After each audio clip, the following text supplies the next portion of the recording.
To begin at the beginning, welcome to Life of Words.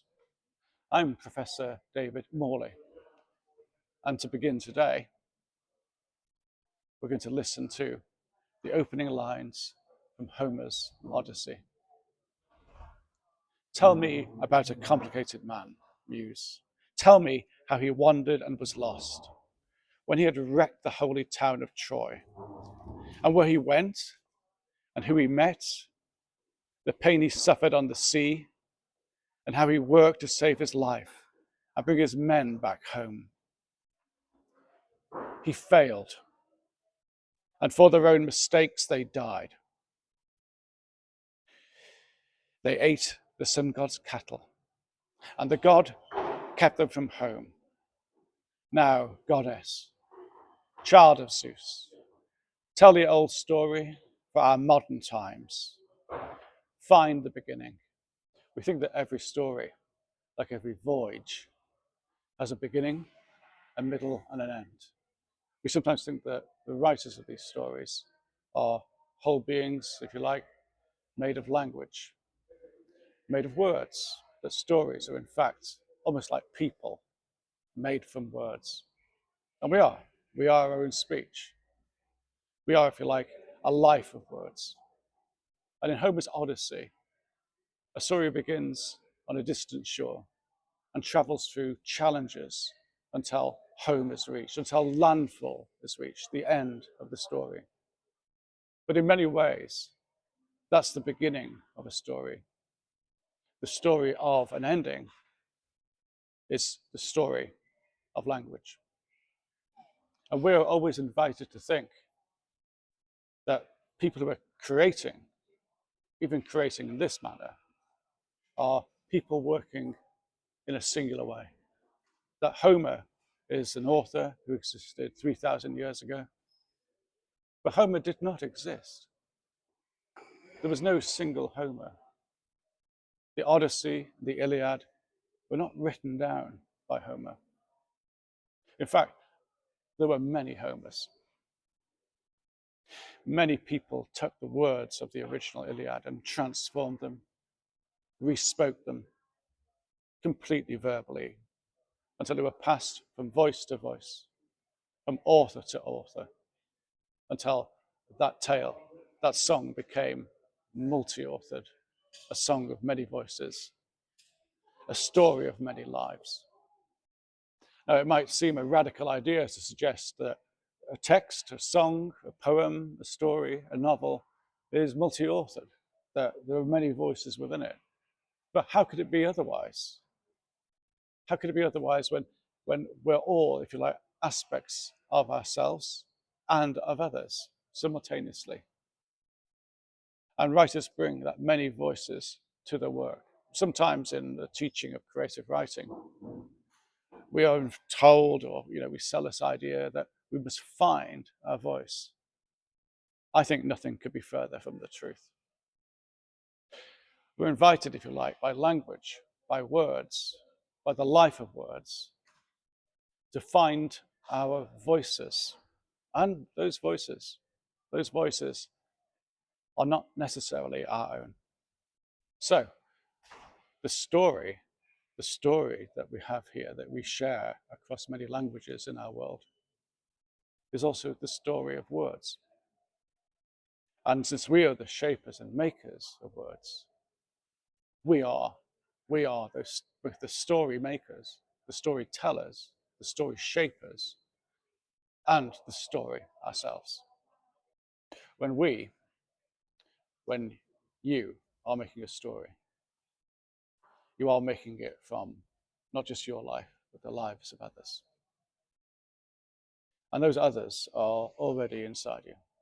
Every single memory from when you first, as a baby, learned that you could think. It's a very alarming, very interesting moment in your life. I don't know if you can remember when you were maybe 2 years old, and you suddenly had this almost shocking realization that you could think for yourself. And that, if you like, a time of ease and dream come to a close. But that dream, that way of thinking, if you like, in the terms of dream, were everything is possible, is absolutely central to the making of story. It's central to the creation of, if you like, a fictional continuum. But that way of thinking about the world in terms of fiction isn't something that's removed, if you like, as it was from your childhood when you learned to think. It's actually the reality of the world, the reality of words living in this world. So when we speak of our dreams, it sometimes seems, if you like, a private concern. Uh, but fiction isn't a private concern. Fiction is, if you like, a public manifestation of your dreams. One of the things I'd really like to encourage you to do is write down your dreams. Not all your dreams, but when you wake up in the middle of the night, maybe in those cold chill hours when you're full of doubt, fear, just quickly write down what you've seen, what you've experienced. And those could be the basis of a story, a poem, or the creation of a character. And by doing so, you'll often, if you like, relieve yourself of the emotion of that experience in the dream, and therefore feel it less. But it will be felt even more fully by a fictional character. That use of dreams was incredibly central to the creation of writing in past ages. The creation of longer poems, for instance, with dream scenarios, the creation of the fairy kingdom of A Midsummer Night's Dream, or even the dream is central to the creation, the inception of one of the most fantastic plays. A play that's full of voices. The Isle is full of voices. But you might maybe think that the use of your dreams is perhaps a little vulnerable in some ways. Well, I'm not asking you to relay these dreams in fullness to anybody else. What we're asking here is a transformation of what's happening in your mind. And the transforming power of that is not always your intelligence. This is one of the weird secrets of the life of words. The transformative agency, the power that allows you to take your life and your dreams and your possibilities and make life out of them in language is less your intelligence, but actually your imagination, the shaping imagination. Your imagination is the most important thing about you. He wishes for the cloths of heaven by W.B. Yeats. Had I the heavens embroidered cloths, enwrought with golden and silver light, the blue and the dim and the dark cloths of night and light and half light, I would spread the cloths under your feet. But I, being poor, have only my dreams. I have spread my dreams under your feet. Tread softly, because you tread upon my dreams.